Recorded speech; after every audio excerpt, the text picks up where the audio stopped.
Hello and welcome back to another video. In today's video I'm going to be giving you a built different guide. Now this is a very unique build because it's only offered when you get a specific augment. However, knowing how to play it is really important because I think it's a solid comp right now, and if you don't know how to play around built different, then you're throwing away that option whenever you get the augment, and essentially you're playing down an augment every time because you have to keep re-rolling it if you're not comfortable playing around this line.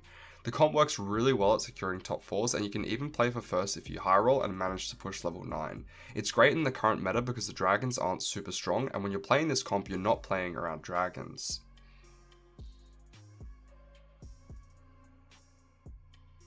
The final board won't change too much from game to game. Typically it's going to be a duo backline carry with Xayah and or Corki. You can itemize either one and they share very similar items, so generally speaking you're going to be going for Rageblade GS and then itemizing the one that you 2-star first. As for your frontline, ideally you're going to have your tank items on Nico and then you have an Ornn Hecarim as well. However, if the lobby's heavily contesting one of these units, then of course it's fine not to run it. Ideally the legendaries that you play are going to be Yasuo and Bard. Of course you want to play Lulu as well, so if you don't hit Bard it's not that big of a deal. Actually, you don't get Mystic, but instead you actually get a built different Lulu, which is a really good supporting unit as well. Some people like to run Pyke. I only really like to run Pyke if I have a Frozen Heart. Otherwise, without synergies, he doesn't actually do too much, and you can always throw the Frozen Heart on Yasuo instead. Like I said before, ideally you're putting your tank items on Nico. This can be any generic tank items, and ideally you've got at least a Sunfire Cape or a Morello, so you have some form of anti-heal. The good thing about these frontline units is all of them can hold either a Sunfire or Morello, and it doesn't really matter which one you go for. Usually Sunfire Cape is going to be more consistent throughout the early and mid game. However, if you get stuck with too many rods, which you don't actually want too many of in this comp, you can of course go for a Morello in order to get rid of one of your rods.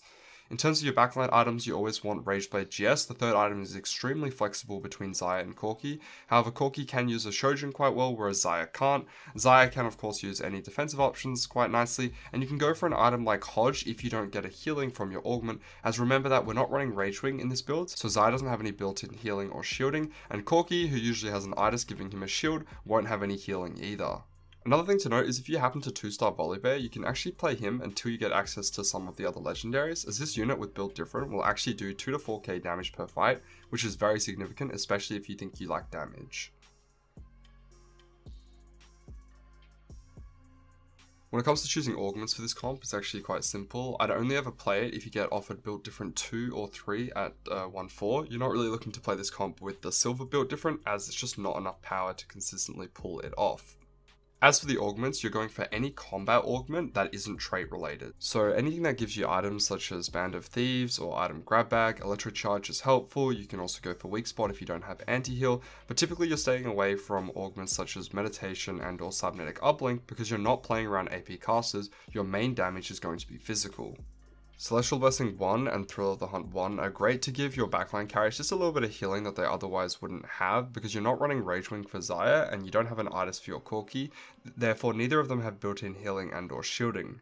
However, you don't really want the gold version of either of these two, as there's a little bit too much healing and you'd much rather go for some other combat augments that you can get instead, and you never want to go for Celestial Blessing 3. This is way too much healing that you definitely don't need on your backline units. As for the other golden augments, most of them are pretty much the same as the silver. If I said it was good in silver, then it's probably going to be good for gold. There's actually not too many prismatics that spike your board much harder than built different 3, so it's actually not good to play this comp in a triple prismatic lobby, although of course you can't tell that when you first log into the comp.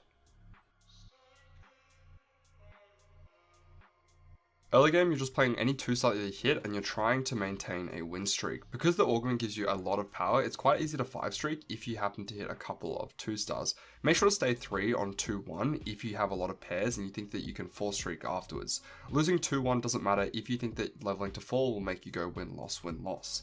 Usually you're just playing 1 Bruiser, 1 Guardian, and 1 Cavalier in order to maintain built different. Aatrox is a super strong unit this set, especially if he has the built different buff. Typically you want to stay away from AP casters and actually lean a little bit more towards AD carries, as they're going to be getting an attack speed buff, which is obviously going to be better on AD units. Make sure you have backline DPS. This is usually going to be 1 Swift Shot and or 1 Cannoneer. Typically Tristana is quite a good item holder until you get a Corki. However, if you happen to 2-star another unit such as Senna, then you can play that instead. Don't overcomplicate things, just play the units that you hit whilst maintaining built different. Moving on to mid game is where this build does become a little bit more difficult, as you need to try and maintain good HP so that you can always make it to a fast 8. You can sometimes roll on level 6 or 7 if you think that you need to, however most of the time if you have strong upgrades as well as decent itemization, you should be able to go fast 8 most games. Now when you're playing the game, you're going to be given higher cost units and you have to decide whether or not you think you can swap them out for your upgraded units. For example, on my board now I have a Center 2, so what if I happen to find a Corki? Well, Corki 1 is actually stronger than Center 2 in this case. However, in another scenario, let's say that I got an Alawi, would I want to swap out my Skarner 2 for an Alawi 1? Probably not. It's a little bit of a difficult skill to develop, knowing when to swap out upgraded 1 cost units for unupgraded 4 and 5 cost units, but generally speaking, as long as the total cost is higher, then usually you'll want to swap it out. So for example, with Senna, swapping it out for a Corki, Corki's 4 cost, which is technically higher than the upgraded Senna, whereas when you compare the Alawi and the Skarner, they're actually pretty similar as they both are around 3 cost. Now this general rule of thumb does not work in all scenarios, so you need to play the game quite a lot to know when you can swap out your upgraded units and so on, but generally speaking, you want to make sure that you at least have a couple of upgrades on your board. So for example, if I had a Skarner 2 and I had a Tarek 2, then I can feel a little bit more comfortable swapping out a Cavalier unit for a Hecarim, even if the Hecarim's not upgraded, just because I have a couple of other upgrades on my board. Now this is a skill that takes a while to develop, however, if you play this comp a little bit more frequently, then you'll start to understand. Also, something to note about Built Different 2 and above is that if you find an early Xayah, you might have noticed that in previous games, Xayah without Swift Shot and Rage Wing isn't actually that strong if you high roll her during stage 3. However, when you're playing Built Different, as soon as you see a Xayah, you almost always want to be playing her because immediately she has all the synergies she needs, which is in fact none. Build Different should give you enough combat power to allow you to go fast 8 in most of your games, so you don't have to roll down too much on 6 or 7. This means that you should be hitting your late game a little bit sooner than others. Typically I'll aim for a 4-5 level 8 roll down, and at the absolute latest I'll be going 8 on 5-1.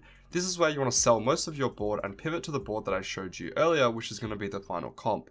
The main thing that you're looking for is an upgraded frontline as well as a Corki 2 and or a Xayah 2. Of course you just itemize the one that you 2-star first, and then you're just looking for other upgrades. Once you stabilize and hit most of your upgrades, this is when you can start to econ back up so you can go level 9 as soon as possible. You can see in this example, I actually got really unlucky with my itemization and got stuck with 3 rods when obviously I'm trying to play AD. I even missed my upgrades on my level 8 rolldown, which means that I'm probably going to be stuck on level 8 for the most of the game. Remember that you do need a little bit of gold on Treasure Dragon in order to try and hit a decent itemization, so make sure to save a little bit of gold on 4-6 after you do your final rolldown. Depending on which unit you choose to itemize, you always want to make sure that your Lulu is next to that unit so that it's giving the attack speed to your main carry. You can see in this example I itemized Corki because that's the 4-cost carry that I find first. However, I actually upgrade my Xayah, so you can see how I move my items over in order to conserve HP. You can see here, even in a low roll scenario where I miss my items, I miss my upgrades, I still managed to squeeze out a top 4 just because of my positioning and the fact that the board's actually decent in stage 5.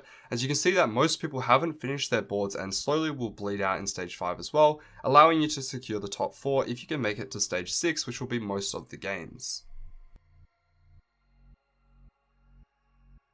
You can stack Build Different on Bard, Rocker and or Lulu if you think that you need the Mystic from those 2 units, or of course if you don't have any healing from your augments and or items, then getting in a Soraka can be super useful, especially when versing assassins.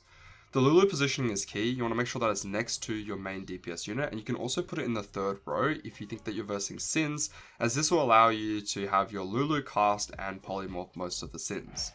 Nico still sats, so I was watching a Chinese VOD review on the player called 60second, and what he was doing was actually backlining his Nico, and the Nico was doing a decent amount of damage because what it does is it copies the Xayah or Corki's stats. And of course, if your enemies are jumping in with Sins, then your Nico will stun them, which will be really helpful as it essentially acts as a backline supporting unit as well. Just keep in mind that I usually prefer to default my Nico to the front as she's a much better tank as opposed to Ornn and or Hecarim. However, this is something that's quite interesting to note, as if you feel that the lobby is pretty sin heavy, then backline Nico with this specific build is actually a really strong tech. And some advice for the early game, remember that you don't need to force a 5 streak. You'll never bleed out that quickly with this board because most of the time you're going to have a decently strong board even if you don't have it completely upgraded. Instead, it's more important that you get good itemization and then do a proper roll down on 3-2 or 4-1 if you feel that you need to. Remember that you're going to be decently strong at all stages throughout the game, so don't sack a whole bunch of gold by forcing a win-loss and then losing all of your econ, because you're not going to lose that much HP during stage 2 anyway. If you do need to roll on 3-2, by all means go ahead, because you can lose a lot of HP during stage 3, and then if you're stuck rolling at 7 it can be bad as well. Remember, the strength of this board is that you can be strong whenever you need to, which means that you should be having decent econ in order to change your tempo for the better. Itemization is pretty important, so don't be afraid to sack stage 2 just a little bit if you think that you need to get either a Sunfire Cape or a Rage Blade. And that is the end of the video. I hope you guys did enjoy learning how to play the comp built different. If you have any more questions, feel free to leave them down in the comments below, and if it requires a live discussion, then feel free to check me out on Twitch as I stream over there. And of course, I do apologize for my voice. I have been sick for quite a while, but it's been nearly 2 weeks and I wanted to get another video out. Anyways, thank you guys so much for watching, and as always, I look forward to seeing you in the next one.